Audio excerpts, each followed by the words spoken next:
Students, so we are doing this term 1 MCQ question paper. By doing this paper, how many chapters you will revise? 8 chapters. Okay, so this is helpful for all syllabus, SSC, CBSE, for both syllabus it is really helpful, and for ICSE students also. By doing such questions, then your basics will become very strong, and many chapters it will be helpful. Okay, so mainly this is very much helpful for CBSE, and then SSC, and then ICSE. But in this, whatever questions I am going to do, such questions, they are in MCQ format, but such questions can be asked for SSC students to solve it. But for MCQs, for CBSE students also, how they can select the answer? They need to solve somewhere. So without solving, can they write the answer? So solving तो सबको करना है, चाहे SSC रो CBSE रो, but ये chapters तो तुम लोग को भी है. सो साथ में देखो, फास्ट करेंगे. तो CBSE पेपर का है अभी तो देखो कैसे 40 मार्क्स के लिए इन लोग को पूछ रहा. कितने मार्क्स के लिए पूछ रहा? 40. ठीक है ना? या ये क्वेश्चन पेपर में कितने सेक्शन है? A, B. कैसे आंसर करना, तुम्हारा माइंड बहुत ब्रॉड बनेगा, ब्रॉड माइंडेड. एक्चुअली क्या है ना, सेम क्वेश्चन आओ मत आओ, लेकिन कैसे आंसर करना चाहिए, कैसे क्वेश्चन को पढ़ना चाहिए, how to solve like this while doing with me ना, CBSE, SSC and ICSE, you all will become broad minded. अरे क्वेश्चन को अच्छा ऐसा देखना क्या, ये एंगल से पढ़ना क्या, ऐसा करना क्या, ऐसे मिलेगा तुम लोग. ठीक है? सो सी, सेक्शन ए में 20 क्वेश्चन से 1 मार्क ईच, एनी 16 क्वेश्चंस, यानी 4 ऑप्शन है. और section B consist of 20 questions, 1 mark each, any 16 question, फिर से 4 ऑप्शन है तुम लोग को.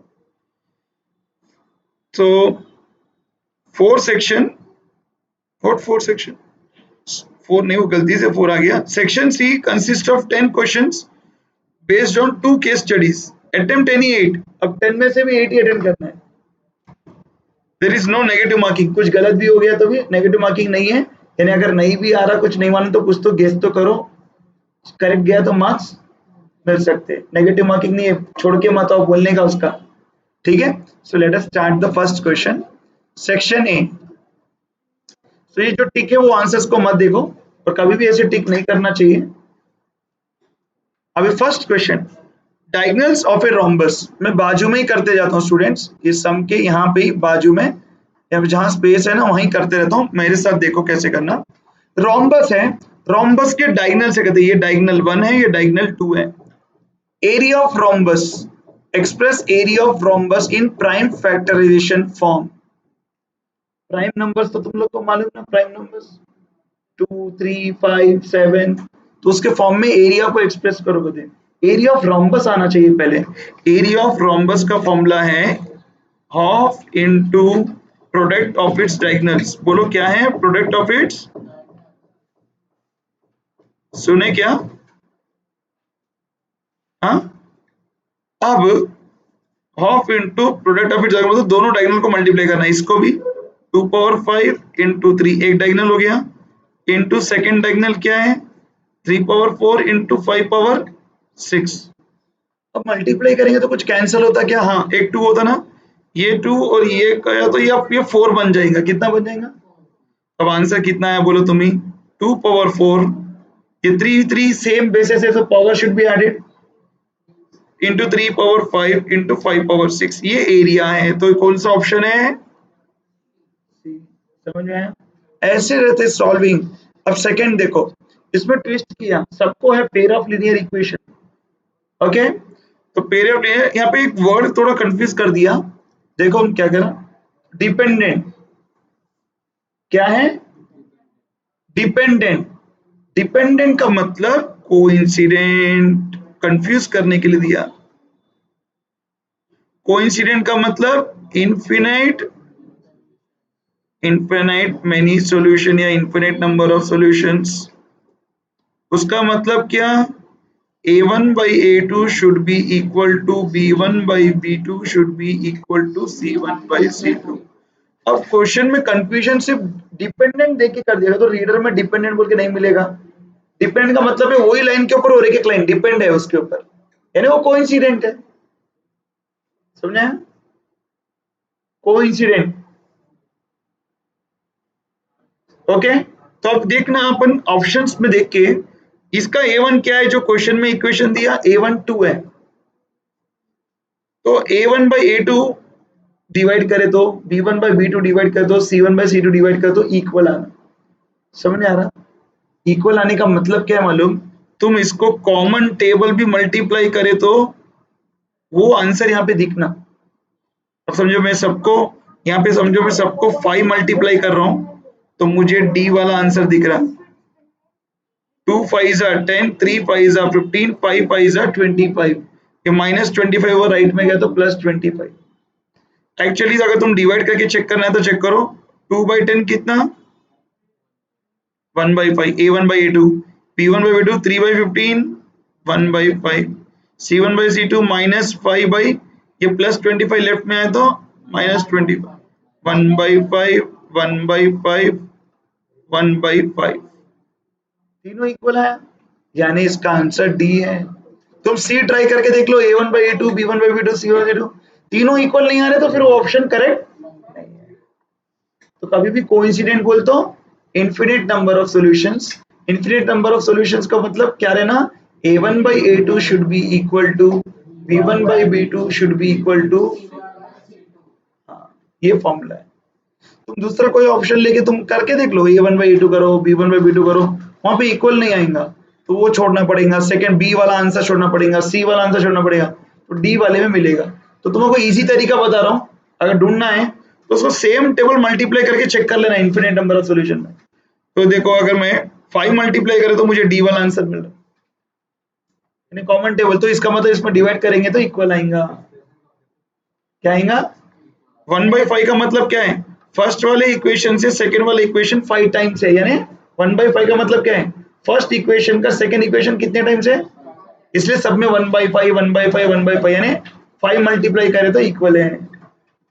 Next third question, D and E are respectively the points on the sides AB and AC of a triangle ABC। तो एक ट्राइंगल बना रहा हूं, यहाँ देखो ABC सच दैट डी और ई क्या है बोल रहा, पॉइंट्स, डी किधर है बोल रहा ए बी पे, ई किधर है बोल रहा ए सी पे। ऐसे उतार रहा हूँ, डी यहाँ पे, ई ए सी पे, और वो आगे जाके बोला देखो डीई बी सी को पैरेलल है, डीई पैरेलल है। ओके, अब क्या क्या दे दिया, सच दैट ए डी 2 दे दिया, बी डी 3 दे दिया, बी सी 7.5 दे दिया। डी पूछ रहा है यार कितना इजी है, इजी है कि नहीं है? ये दोनों ट्राइंगल सिमिलर है, कल ही करे। कौन से दोनों ट्राइंगल सिमिलर है सर? ट्राइंगल एडीई, पहले देख लो, triangle ADE A D E is similar to triangle ABC. Sir क्यों सिमिलर है सर, बताओ सिमिलर क्यों है, देखना है।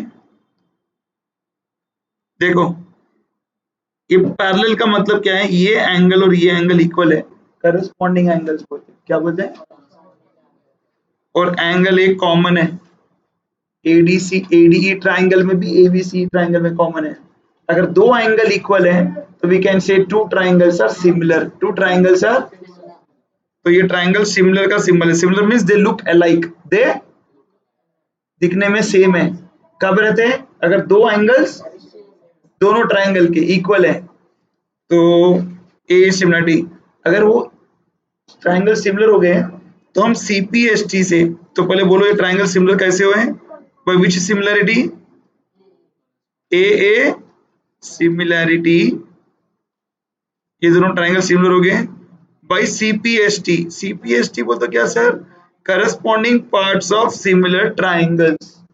अगर सिमिलर ट्राइंगल्स हैं तो उनके corresponding parts are in the same ratio, corresponding parts are in the. अब देखो मैं जो ऑर्डर लिखा बहुत इंपॉर्टेंट रहता ट्राइंगल का ऑर्डर, ए डी ई लिखा, देखो बरोबर लिखा ए डी ई, वैसे ही ए बी सी का भी वही ऑर्डर है। अब मैं एडी के नीचे कौन सा साइड लेना बोल तो कंफ्यूज नहीं होना, एडी के नीचे कौन सा लेना, इधर से ए बी, इधर से डी के नीचे कौन सा साइड लेना, बी सी, और फिर ए के नीचे कौन सा लेना, AC कल ही करे, मैं बोला ना, कंफ्यूज नहीं हो जाना तुम लोग। अब इसमें ये कब लिख सकते हैं, अगर दो ट्राइंगल सिमिलर हैं तो their corresponding parts are in the same ratio, तो उनके साइड सेम रेशियो में लिख दिए।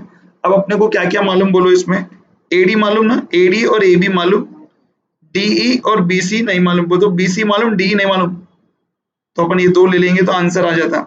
AD कितना है बोलो 2, AB कितना है 2 + 3, DE नहीं मालूम, BC कितना है 7 पॉइंट, अब ये देखो कैंसिल करें तो 2.5 2 जा 2.5 3 जा, 2.5 का टेबल से चले गया, 2.5 का डबल करें तो 5, 2.5 का 3 करे तो 7.5, और ये 2 ऊपर नीचे, ये 3 उधर गए तो 3 आता, तो D is 3, आंसर इज 3। तो ना कल करे वैसे ही सेम, दोनों ट्रायंगल को सिमिलर प्रूव करना। Next 4th question, in triangle ABC angle B कितना है पूछ रहा, AB कितना दे दिया, हाँ AC कितना दे दिया 12, BC कितना दे दिया, अब राइट एंगल बनता क्या बनता मुझे तो नहीं मालूम, तो B के पास एंगल कितना है बोल के पूछ रहा, तो पहले एक बार चेक कर लेंगे, AB 6√3, AC 12, BC 6, ओके ना, ओके कि नहीं ओके।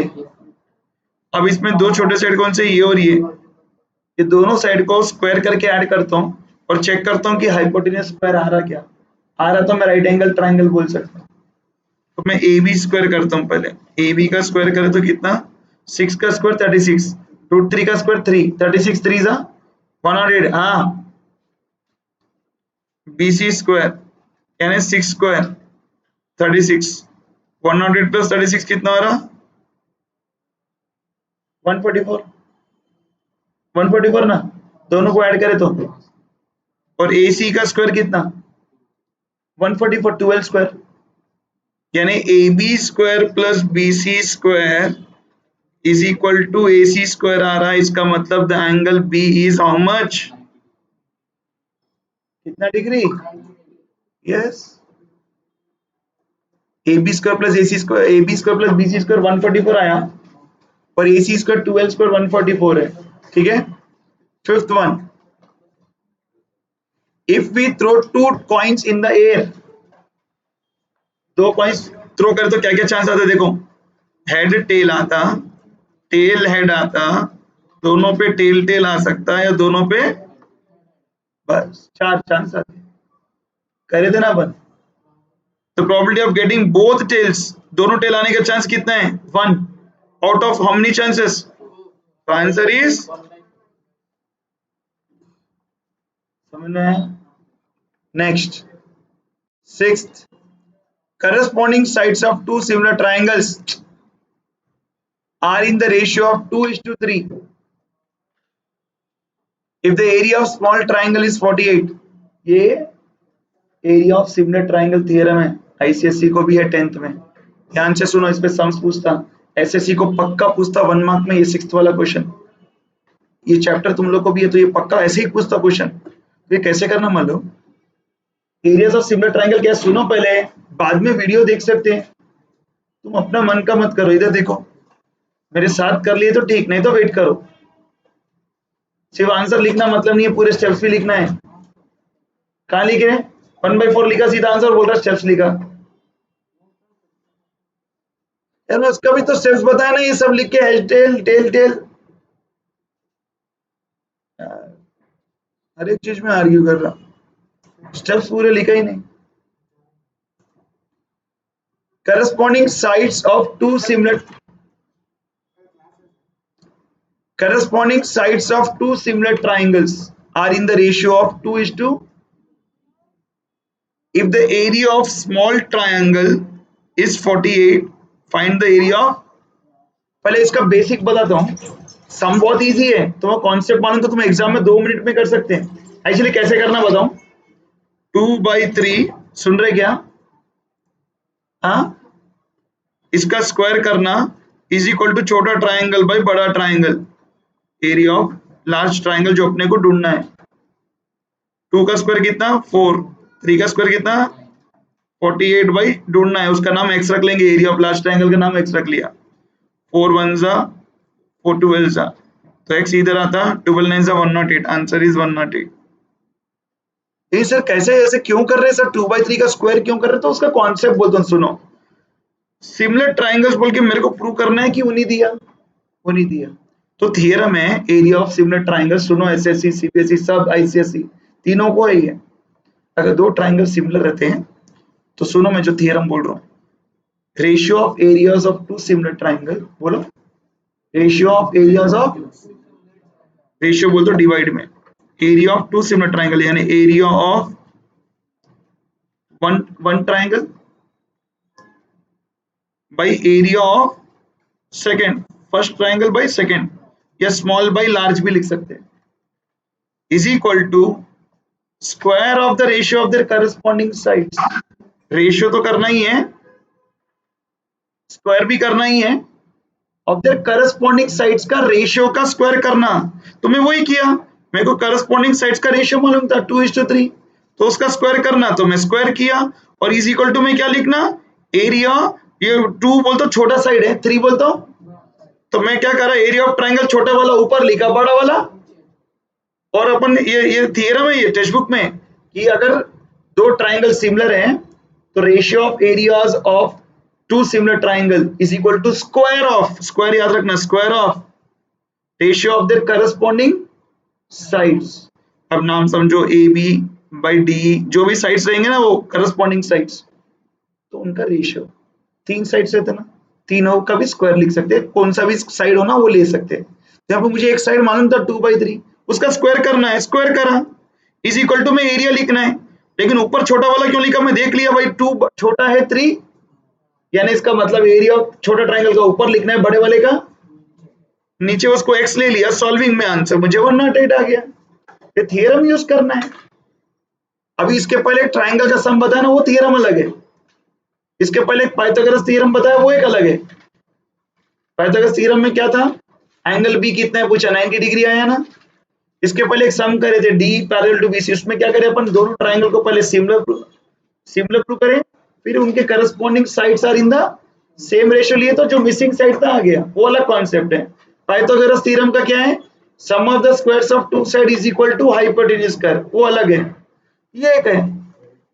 टोटल कितने कॉन्सेप्ट है ट्राइंगल में, दिख रहे 4, कितने बता दिया, कितने बताया, 3 बताया। पहले दो ट्राइंगल को सिमिलर प्रूव करके उनके साइड सेम रेशियो में लेना बताया, फिर पाइथागोरस थ्योरम का हम एक सम देखे, फिर ये एरियाज ऑफ सिमिलर ट्राइंगल का सम है, कौन सा, अब एक ही कॉन्सेप्ट बाकी है ट्राइंगल्स में, वो है बीपीटी, बेसिक प्रोपोर्शनलिटी थ्योरम, उस पे भी कोई सम आ गया है तो बताया, तो ट्राइंगल्स में इतना ही कॉन्सेप्ट है, इसी पे सम्स रिपीट होते रहते हैं। इधर कल भी करे थे एक सम, तो ट्राइंगल सिमिलर प्रूव करना, करस्पॉन्डिंग साइड सेम रेशियो में करना, तो आया था मिसिंग फिगर, कल करे थे ना ट्राइंगल्स का, बार बार करना वैसे सम्स। तो अभी इसमें क्या करें, कैसे मालूम करना सर, कौन सा यूज करना, कभी भी एरिया बोल के ट्राइंगल का यूज करा बोलते यही थियरम है, दूसरा थियरम ही नहीं है। एरिया ऑफ एक ट्राइंगल दे दिया, एरिया ऑफ दूसरा ट्राइंगल पूछ रहा, तो थियरम का वो क्या यूज करना है फॉर्मूला, रेशियो, रेशियो बोल तो डिवाइड में, area ratio of areas of two similar triangle, एक ऊपर ट्राइंगल का एरिया लिखना, एक नीचे लिखना, is equal to square, square डालना, रेशियो बोल तो divide of their corresponding sides, ratio of the corresponding sides उन्हीं दिया था 2:3, उसको लिख के स्क्वायर लिखा, 48 ऊपर लिखा, नीचे नहीं मानो, उसका नाम मैं एक्स भी रख सकता हूँ, जो ढूंढना है मुझे, सॉल्विंग करा, मुझे आंसर 108 आया। समझ में आया, तो ट्राइंगल के 3 कॉन्सेप्ट तो कवर हो गए, अब एक बीपीटी आया तो देखेंगे, नहीं आया तो ठीक है। अब साइन 2a 2 साइन है, इजी है यार, ये टेक्स्ट बुक का क्वेश्चन है, ये टेक्स्ट बुक का क्वेश्चन है। यहाँ ए की जगह लगा के चेक करना, ये इज इक्वल टू किधर आ रहा देखना, दोनों का आंसर इक्वल आना। ए के जगह सपोज में 30 लगाया स्टूडेंट, साइन मुझे मालूम इसका आंसर सी है 0, लेकिन तुम लोग चेक कर लो, तुम लोग को तो कैसे मालूम, थोड़ी ना मालूम, ये टेक्स्ट बुक का क्वेश्चन है इसलिए मुझे मालूम 0, टेक्स्ट बुक में क्वेश्चन है डिटो, ए की जगह 30 लगा के चेक कर रहा हूं मैं, ठीक है ना। 2 इंटू साइन ए की जगह 30, 2 इंटू 30 कितना हुआ 60, साइन 60 की वैल्यू कितना है √3/2, साइन 30 की वैल्यू कितना है 1/2, 2 इंटू 1/2 कैंसिल करा, क्या ये दोनों आंसर इक्वल आए क्या? इसका मतलब 30 तो वैसे 45 लगा के देखो नहीं आएगा, 0 लगा के देखो दोनों इक्वल आएगा। साइन 2a बोल दो, ए की जगह 0 लगाया, 2 into sine A is 0, 2 into 0 sine 0, sine 0 degree तुम्हारे को मालूम है, तुम देखो टेबल अगर मालूम है तो, साइन 0 इज 0, तो sine 0 is 0, 0 into 2 is sine 0 is 0, sine 0 degree, 0 बोलते हैं 0 डिग्री है, साइन 0 डिग्री का आंसर 0 है, और 0 को 2 से मल्टीप्लाई करेंगे तो क्या आएगा, 0 इंटू 2 इज 0, तो दोनों इक्वल आया, इसका मतलब ए क्या रहे तो दोनों इक्वल आएगा 0। तुम 45 भी ट्राई कर सकते, नहीं आएगा, 0 से आएगा, तो सी इज द आंसर। समझ में आया? अब 8th क्वेश्चन रियल नंबर्स का है, सबको रहता, देखो ध्यान से देखो, एचसीएफ निकालना, एचसीएफ तो सबको मालूम ना, कैसे करते, बड़ा नंबर लेते पहले, इज इक्वल टू 65, 1 जा 2 जा, ऐसे ट्राई करते, 2 जा तो नहीं ले सकते बिकॉज 130 हो जाता ना, तो 1 जा 65 हुआ, 52 बचा, कितना बचा, ओके ओके ना, नहीं, हाँ, अब नीचे नेक्स्ट क्या लेना, हाँ 65 लेना ना, इज इक्वल टू 52, 1 जा प्लस 13, फिर नीचे कौन सा लेना 52, क्या देना कॉन्सेप्ट, 13 लेना, 13 4 जा करे तो 52, रिमाइंडर 0 आया, इसका मतलब एचसीएफ इज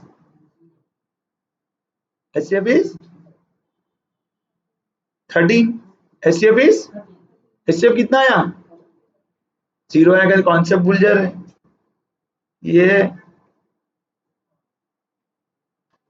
अब तो हम भूलना ही पड़ेगा, नहीं तो सबके सामने वाट लग, तो जब रिमाइंडर 0 आता, यहाँ पे जो नंबर रहता वो हमारा एचसीएफ रहता, समझ में आ रहा, तो एचसीएफ कितना है,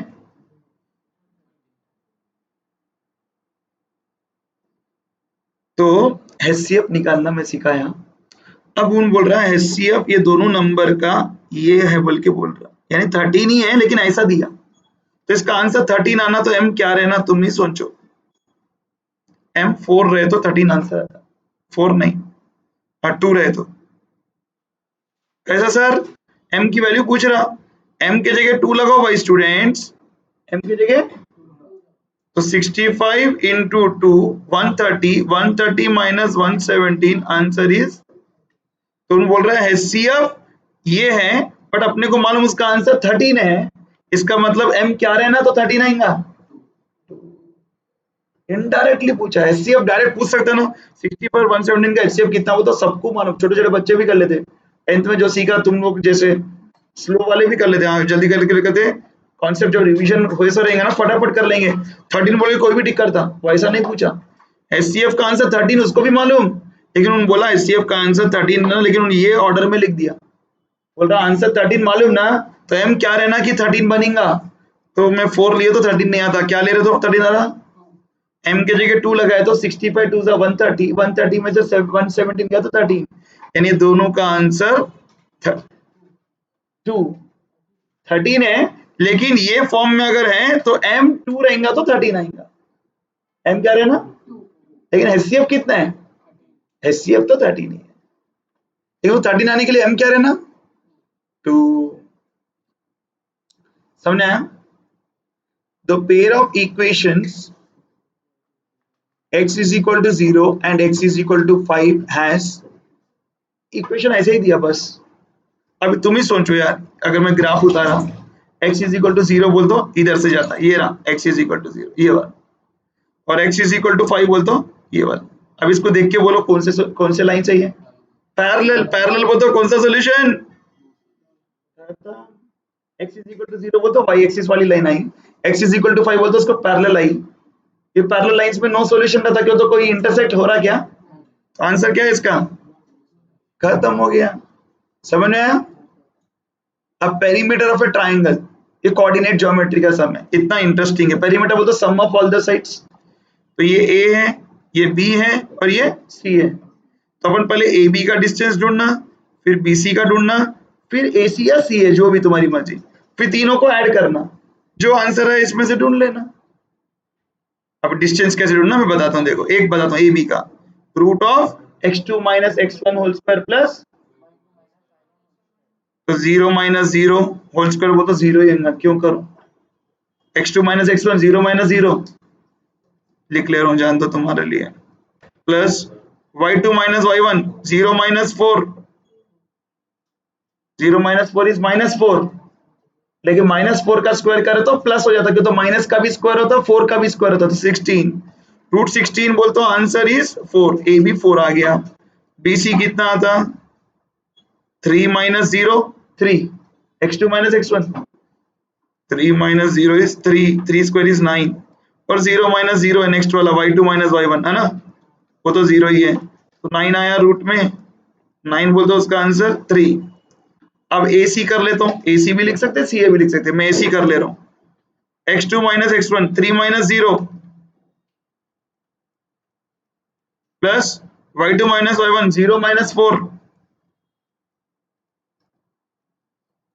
तो 3 स्क्वायर 9, 4 स्क्वायर 16, 9 प्लस 16 25, 25 का रूट, अभी तीनों को ऐड करो, वो पेरीमीटर है। 12 का आंसर इज बी। समझ में आया? ये मैं कॉन्सेप्ट बताया जब रियल नंबर्स का वीडियो में बताया कि product of a rational and irrational number.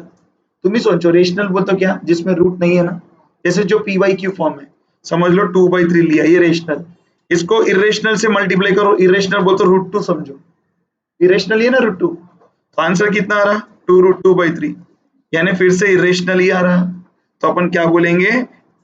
तो product of rational and irrational is always root में आ रहा, आंसर तो इरेशनल ही है। समझ आया? बस। नेक्स्ट 12th, एचसीएफ और एलसीएम दे दिया। एचसीएफ 8 कहते हैं, एलसीएम कितना इजी, टेक्स्ट बुक का क्वेश्चन, टेक्स्ट बुक का डिट्टो क्वेश्चन। उसमें फॉर्मूला है फर्स्ट चैप्टर में कि HCF into LCM is equal to product of two numbers is equal to, HCF कितना दिया 8, एलसीएम कितना दिया 48, टू नंबर्स क्या दिया, एक 16 दिया, एक y दिया, तो a के जगह 16, y के जगह सॉरी b के जगह, अब कैंसिलेशन करो, 8 1 जा 8 2 जा, ये 2 डिवाइड में आता, 48/2 आंसर इज 24, तो other number is 24, other number is, बस टेक्स्ट बुक कॉन्सेप्ट। अब ये देखो ट्रिग्नोमेट्री से, सुन रहे क्या? अभी देखो, देख रहे क्या? देखो ना, तो तुम लोग को ये आइडेंटिटी मालूम ना, सीकेंट स्क्वायर ए माइनस tan स्क्वायर ए, मालूम कि नहीं मालूम? अब ये ए स्क्वायर माइनस बी स्क्वायर को क्या लिख सकते हैं, ए प्लस बी इंटू ए माइनस बी, लेकिन ये सीकेंट ए प्लस tan ए कितना दिया क्वेश्चन में, x, तो सीकेंट ए माइनस tan ए कितना रहता 1/x, कैसा? ये माइनस, मैंने तो x इंटू में डिवाइड में किया तो क्या होता, 1 के नीचे डिवाइड में जाता ना, 1/, हो गया ना 1/x। तो ये करने का जरूरत नहीं रहता, कभी भी secant A plus tan A x दिखा तो समझ जाना secant A minus tan A is 1/x। अब क्या करना सर, अपने को आंसर किसका होना, सीकेंट ए का।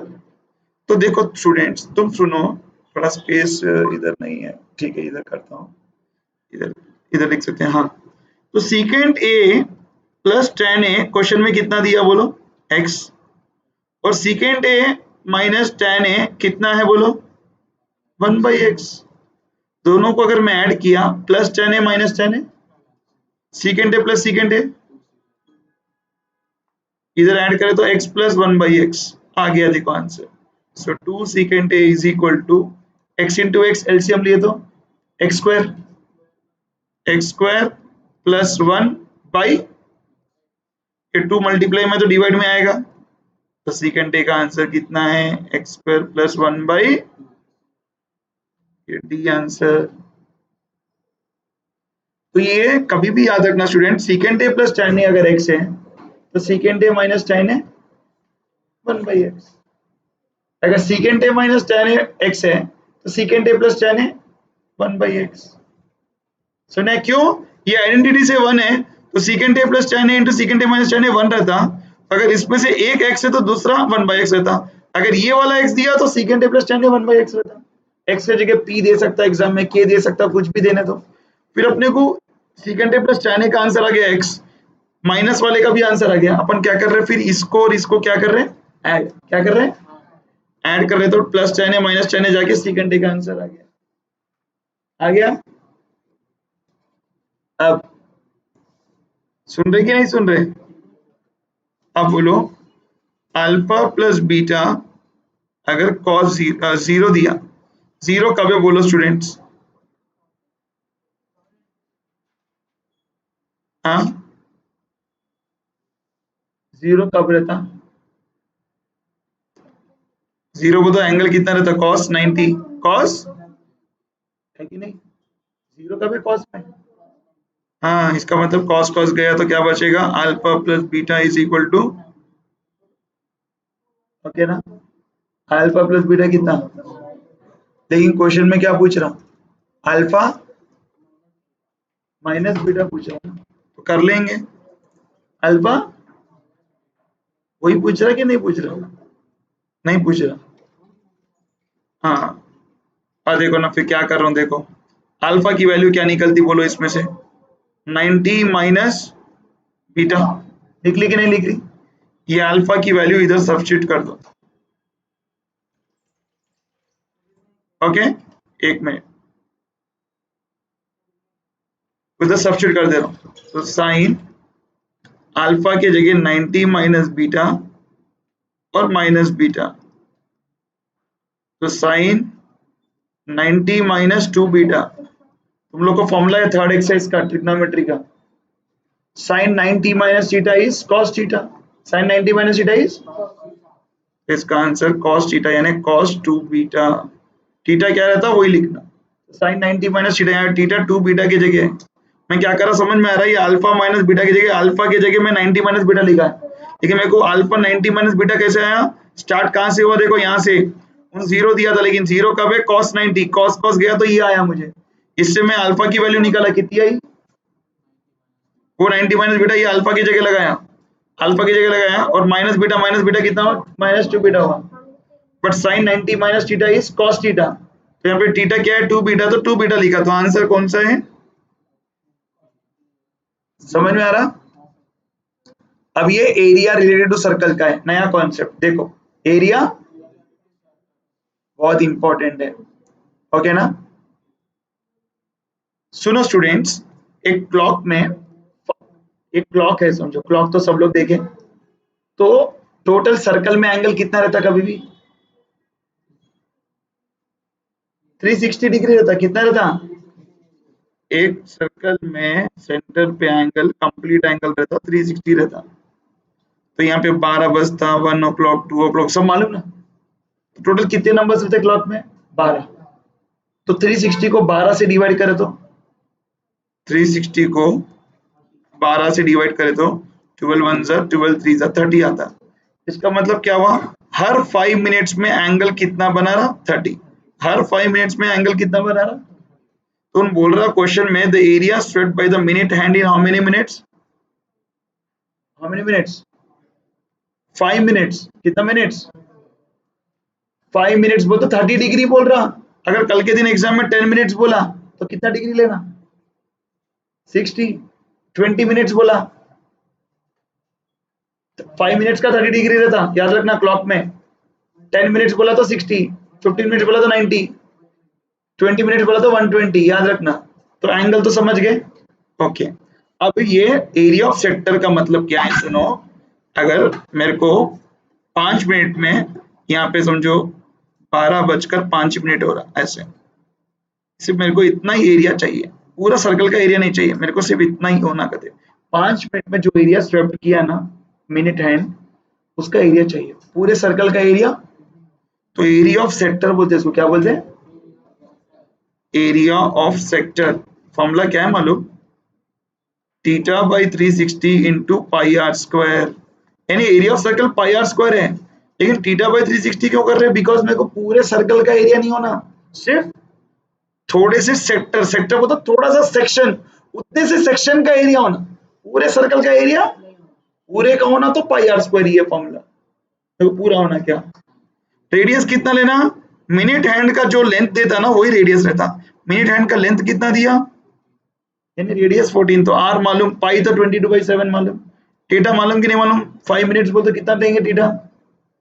थीटा बोलते एंगल कितना लेंगे? 30, लेकिन 10 मिनट्स बोला तो एग्जाम में समझ जाना जरा। हाँ, तो 30 लिया बाई 360 लिया इंटू पाई 22/7 लिया, radius is 14 into 14 minute hand. 7 1 7, 2 0 0 cancel, 3 1 3 12 2 1 2 6 2 2 2 7 और कैंसिल नहीं हो रहा। 22 इंटू 7 154, 1 डिवाइड बाई 2 कितना था? अरे कैंसिल हो रहा ना जी, 2 1 2 11 11 7 है क्या 77 आंसर? नहीं है आंसर, कुछ गड़बड़ तो नहीं हुआ कैंसिलेशन? 3 12 7 7 2 2 6 2 11 हाँ, मैं 3 के टेबल से कैंसिल कर लिया, गड़बड़ हुआ थोड़ा। देखो वापस करता हूँ कैंसिलेशन। देखो students, ready? 0 0 cancel, 3 1 3 1 3 2 7 1 7 2 2 1 2 6 2 3 2 7 20 27 154 divide by 3, 3 1 3 5 15, 3 1 3, 51 point change आ रहा। 154/3 का तो कितना था? 51.3। हाँ बेटा एकदम लास्ट। समझ में आ रहा? आया कि नहीं आया? 16th question, if in two triangles ABC and DEF, ध्यान से देखो, देखो कौन सा साइड बोल रहा? ABD सेम रेशियो में, BCFE, BC देखो यहाँ BC लिख रहा लेकिन यहाँ पे FE लिख रहा, EF नहीं लिख रहा, क्या लिख रहा? तुम भी FE लिखो पहले। ओके, CA बोल तो रिवर्स, ED हो जाएगा ना तुम्हारा भी। यानी कौन से दो ट्राइंगल सिमिलर हैं? ABC और DFE। ABC और DFE किधर है? D वाला। सुना? इधर तो कुछ निकालना नहीं, कुछ भी नहीं, सिर्फ उन कोई ऑर्डर में दिया कि the sides are in the same ratio, AB/D दिया, ओके AB/D करेक्ट लिखा हूं। BC/FE दिया, BC तो लिखा इधर, इधर FE नहीं लिखा, EF लिख दिया, तो अपन FE लिखे तो कौन से ट्राइंगल सिमिलर है मालूम पड़ गया। जो ऑर्डर में लिखते हैं वही ऑर्डर में सिमिलर रहते हैं। समझे आप? 17th, ABC और BDE are two equilateral triangle such that D is the midpoint of BC. D is the, चलो डायग्राम बना रहा हूं, देखो तुम लोग, ये ABC है, D is the midpoint of BC, ये रहा ABC, ये बड़ा वाला, BDE, E किधर है? E तो बोला ही नहीं ना, E फिर इधर ही रहेगा, E AB पे रहेगा, नहीं बोला तो क्या यहीं रहेगा। ओके ना? ओके, BDE बोल रहा BDE और ABC आर इक्वल ट्राइंगल्स बोल तो क्या? All angles are 60 degree. Ratio of the area of triangles ABC and BDE का रेशियो कितना पूछ रहा हूँ, कितना रहेगा? तुम ही सोचो ना यार, कितना रहेगा बोलो। ये D मिड पॉइंट बोला ना, D मिड पॉइंट बोला कि नहीं बोला? तो मिड पॉइंट का मतलब क्या है? BD भी 1, DC भी BD 1, तो BC कितना 1 + 1 2। तो अपने को मालूम दोनों ट्राइंगल सिमिलर है कि नहीं है, BD और ABC। क्यों 60 60 है तो दो एंगल्स तो इक्वल ही रहेंगे। तो if the two triangles are similar अपन एरियाज ऑफ सिमिलर ट्राइंगल लगाए थे ना फॉर्मूला। तो बोलो area of triangle ABC, ABC ऊपर पूछ रहा हूं, by area of triangle BD, इसका रेशियो पूछ रहा, is equal to square of the ratio of their corresponding. तो ABC का बड़े वाले ट्राइंगल का कौन सा साइड लूं, BC लेता हूं ऊपर। BD का छोटे वाले ट्राइंगल का कौन सा लेता हूं साइड, BD। कौन सा लेता हूं, तो BC कितना है 2, BC कितना है, BD कितना है, स्क्वायर करो, 2 का स्क्वायर 1 का स्क्वायर 4:1।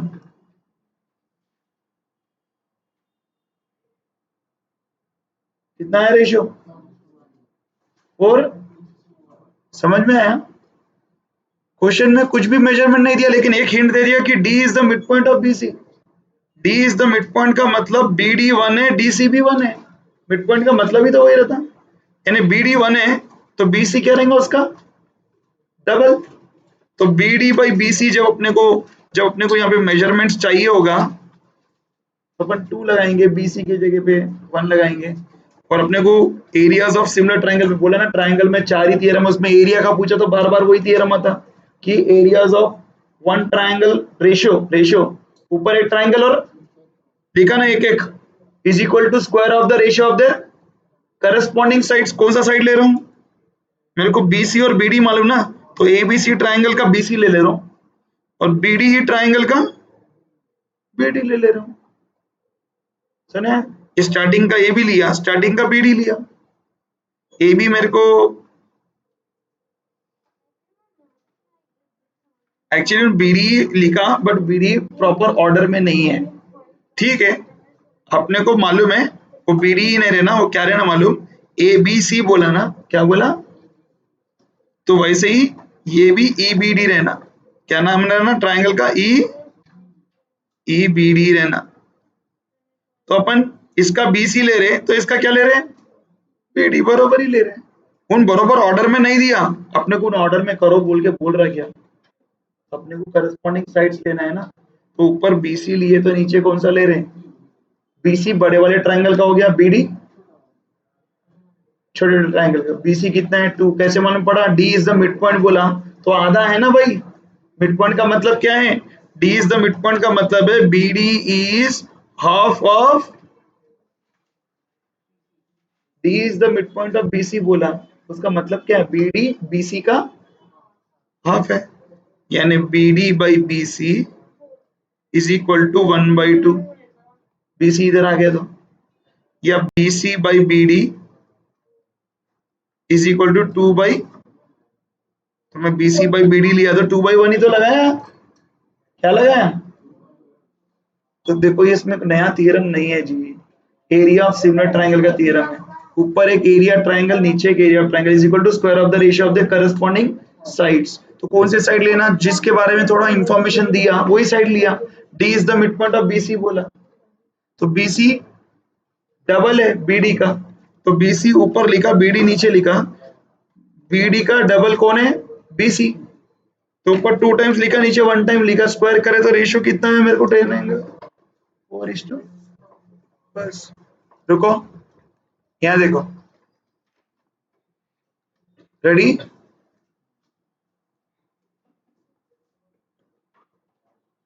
ओके। अब ये थोड़ा अलग है बट ट्राई कर सकते हैं, करेंगे ट्राई। इसका आंसर क्या है जरा देखो, साइन 45 प्लस थीटा है, इसको अपन कॉस में बना सकते हैं, थर्ड एक्सरसाइज ट्रिग्नोमेट्री। देखो मैं लिखता हूँ वापस, देखो साइन थीटा को अपन कॉस 90 माइनस थीटा लिख सकते, क्या बोल रहा हूँ। तो वैसे ही साइन 45 प्लस थीटा को, ये तुम समझो थीटा की जगह पे यहाँ थीटा लिखे, ये पूरा थीटा है समझो, ये पूरा थीटा को थीटा की जगह पे लिखना है, तो क्या बनेगा cos 90 minus 45 plus theta, bracket में लिखा बिकॉज माइनस दोनों को लगने वाला है, तो cos 90 minus 45 minus theta, so 90 minus 45 is 45। तो cos 45 माइनस थीटा आया आंसर मुझे, क्या आया cos, किसका आंसर आया, ये फर्स्ट वाले का। sin 45 प्लस थीटा का आंसर cos 45 माइनस थीटा आया। नेक्स्ट वाला भी cos 45 माइनस थीटा है, बीच में माइनस, अगर दोनों सेम रहेंगे तो कैंसिल होंगे, तो आंसर कितना आएगा, मैं क्या करा, sin 45 प्लस थीटा को चेंज करने गया तो मुझे आंसर आया cos 45 माइनस थीटा, और उसके बाद जो भी cos 45 माइनस थीटा और बीच में माइनस है, जब दोनों सेम है और बीच में माइनस है तो कैंसिल हो गया, क्या आंसर आता, जीरो आंसर। तो एक को ही चेंज किया, अगर एसएससी को भी पूछा ये क्वेश्चन कितना है आंसर, तो एक को चेंज करना, cos 45 माइनस थीटा आया, उधर लगाना, नेक्स्ट स्टेप में दोनों को कैंसिल करना, आंसर जीरो, बीच में माइनस है ना, सेकेंड वाले को चेंज करने का जरूरत ही नहीं है, फर्स्ट वाले को करा, आंसर जीरो है। Next 19, a pair of linear equation which has a unique solution world, which has a x की वैल्यू कितनी दे रहा है 2, y की वैल्यू, तो अब सब्स्टिट्यूट करके चेक करना किसमें किसमें सेटिस्फाई होता, देखो देखो, अगर सॉल्व करते पड़ेगा तो टाइम वेस्ट होगा। सुन रहे कि नहीं सुन रहे, थोड़े तो ओरली अवॉइड कर सकते हैं। ओरली कैसे अवॉइड कर देना, बी तो नहीं चाहिए सर, सर कैसा सर, ये कोइंसिडेंट लाइन से बी वाला कैसा, इसको तुम 2 मल्टीप्लाई करो, ये आंसर आता, देखो यानी एक कोइंसिडेंट है, सेम नंबर कुछ कॉमन मल्टीपल रहता, जैसे अपन एक पहले करे थे, इन्फिनिट नंबर ऑफ सॉल्यूशन आया, तुम 2 मल्टीप्लाई कर लो, 2x को 2 करे तो 4x, 5y को 2 करे तो 10y, माइनस 11 को करे तो ये तो चेक नहीं करना, ये तो चेक नहीं करना, ये यूनिक सॉल्यूशन नहीं रहता, ये इन्फिनिट नंबर ऑफ सॉल्यूशन है, ये बी वाला। क्यों, जो दो इक्वेशन है, जैसे वो अपन पहले करे तो उसमें 5 का मल्टीपल था, इसमें 2 का मल्टीपल है, तो ये यूनिक सॉल्यूशन वाला नहीं रहता, ये कौन सा सॉल्यूशन रहता, मैनी सॉल्यूशन, तो अपन नहीं करना, लेकिन अपन को यूनिक सॉल्यूशन वाला बोल रहा। तो ये x की वैल्यू 2, y की वैल्यू -3 अपन सब्स्टिट्यूट करते, तो किधर किधर चेक करना, फर्स्ट में, सुन रहे कि नहीं, सी में, डी में, तीनों में चेक करना पड़ता है। कैसा चेक करना सर, इधर इधर लगाना, -1 आ रहा है क्या देखना, इधर इधर लगाना, -5 आ रहा है क्या देखना, दोनों इक्वेशन सेटिस्फाई हो रहा तो टिक करना, वो नहीं हो रहा तो फिर सी में जाना, वो नहीं हो रहा तो, अरे वो पहले ए का ट्राई करेंगे, x प्लस वाई 2 - 3 -1 आ रहा, हाँ ये तो करेक्ट है, -1, इधर लगाएंगे, 2 into x is 2 -3 into y is -3, 2 2 ज़ा 4 प्लस 9 13 आ रहा, 13 है क्या आंसर, इसका मतलब फर्स्ट वाला इक्वेशन, तो अब अपने को क्या ट्राई करना पड़ेगा, बी ट्राई नहीं करना, ओरली देख के छोड़ देना उसको, टाइम वेस्ट नहीं करना। अब मैं सी देखना, नहीं तो डी देखना, मेरे ख्याल से डी रहेगा, यस डी है। कैसे सर, अभी मुझे 13 आंसर आया, इधर लगाया तो 13 आ रहा क्या, हाउ शायद, हाँ जीरो हो रहा, डी आंसर है, देख तो मैं, देखो मैं सी नहीं ट्राई कर रहा हूँ, सीधा डी ट्राई कर रहा हूँ। सी में एक्स के जगह कितना लगाना 2, -4 इंटू वाई कितना लगाना -3, -14, आंसर जीरो आ रहा क्या देखेंगे, minus into minus plus 4 there 12, yes 12 plus 2 14 -14, ये तो करेक्ट है, ये भी करेक्ट आ रहा क्या देखेंगे, 5 into x is 2 minus y is -3 -13, 5 to the 10 minus into minus 10 plus 3 13 -13 0, तो ये आंसर है। तो सी भी ट्राई नहीं करा, करना है तो करो, उसमें नहीं आया तो डी में तो आना ही पड़ेगा, तो सी में नहीं आया तो तुम बिना करे भी टिक कर देना, डी का तो वही क्यों था, बी तो अपने को ओरली दिख गया कि वो नहीं है यूनिक सॉल्यूशन, वो तो इन्फिनिटली नंबर ऑफ सॉल्यूशन है, उसमें भी तुम ट्राई करोगे, तुमको क्लिक नहीं हुआ तो तुम्हारा टाइम वेस्ट होगा। मैं क्या बोल रहा हूँ, जो अपन ओरली कर सकते हैं उसको टाइम वेस्ट नहीं करना, बी मालूम है कि वो यूनिक सॉल्यूशन नहीं है, उसका कॉन्सेप्ट मालूम ना कि वो सेम टेबल से मल्टीप्लाई होता तो यूनिक सॉल्यूशन में रहता, कौन सा सॉल्यूशन रहता, इन्फिनिट मेनी सॉल्यूशन, यानी कोइंसिडेंट लाइंस रहते, कौन से रहते हैं, हाँ, ये लास्ट करेंगे आज के लिए 20, okay. One card is drawn from A well shuffled deck of 52 playing cards, कितने प्लेइंग कार्ड्स, तो 52 कार्ड्स में फेस कार्ड 12 रहते हैं, कितने रहते हैं, जे क्यू के जे क्यू के जे क्यू के जे क्यू के, 3 3 3 3 12, उन बोल रहे नॉन फेस कार्ड रहना कर, तो 52 में से 12 निकालो 40, तो नॉन फेस कार्ड कितने रहेंगे, उन फेस कार्ड पूछ रहा, नॉन फेस कार्ड पूछ रहा, फेस कार्ड बोल तो 12, नॉन फेस कार्ड बोल तो आउट ऑफ कितने कार्ड्स वो तो मालूम है कितने, कैंसिलेशन करो, 220 जा 26 जा 210 जा 13 जा 10/13 कितना, फेस कार्ड्स पूछा तो 12/52 कर देते, तो फेस कार्ड्स कितने रहते, ब्लैक कार्ड्स पूछे तो 26/52, तो ब्लैक 13 स्पेड के रहते, 13 क्लब के रहते, ब्लैक कार्ड्स 26/52, स्पेड कार्ड पूछे तो 13/52, रेड कार्ड्स पूछे तो 26/52, यहाँ पे नॉन फेस कार्ड्स पूछा तो कितने रहते नॉन फेस, देखो आंसर नहीं बोल सकते, नॉन फेस कार्ड्स कितने रहते हैं, फेस कार्ड्स कितने रहते हैं, वो नॉन फेस कार्ड पूछा फेस कार्ड पूछा, तो 40 आउट ऑफ, कैंसिल करे तो 10/13, ठीक है। तो ये सेक्शन ए हमने कंप्लीट किया, सेक्शन बी नेक्स्ट क्लास में करें। Thank you.